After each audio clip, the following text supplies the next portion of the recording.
আমি জন্মেছিলাম এক ভাঙা কুঁড়ে ঘরে। শৈশব থেকেই আমার চোখে সুখের আলো দেখি নাই। প্রতিদিন ক্ষুধার কষ্টে মায়ের চোখের পানি মুছতে দেখতাম।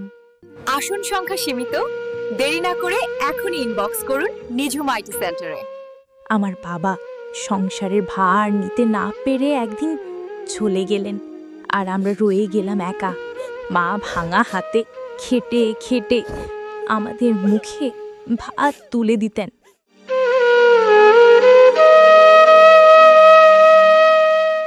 কিন্তু একদিন ক্ষুধা আর দারিদ্র্যের যুদ্ধে আমার ছোট ভাইটা মাটিতে লুটিয়ে পড়ল। ওর শেষ নিঃশ্বাসটা আমি নিজের চোখে দেখেছিলাম, আর কিছুই করতে পারিনি।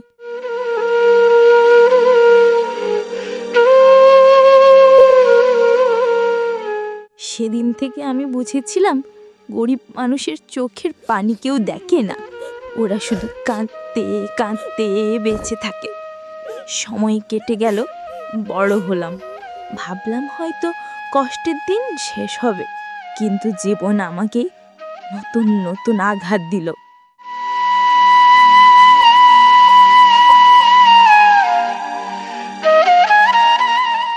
যাকে আমি সবচেয়ে বেশি ভালোবাসতাম, সেও একদিন আমাকে ছেড়ে চলে গেল। আমি শুধু ভাঙা ঘরের অন্ধকারে বসে কেঁদেছি, কোনো উত্তর পাইনি। আজ আমি একা, আমার চারপাশে শুধু নিস্তব্ধতা আর একাকিত্ব।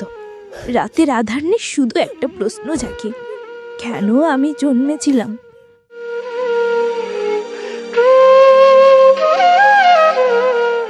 হয়তো শুধু কষ্ট পাবার জন্য, হয়তো শুধু অশ্রু স্রোতে ভেসে যাওয়ার জন্য।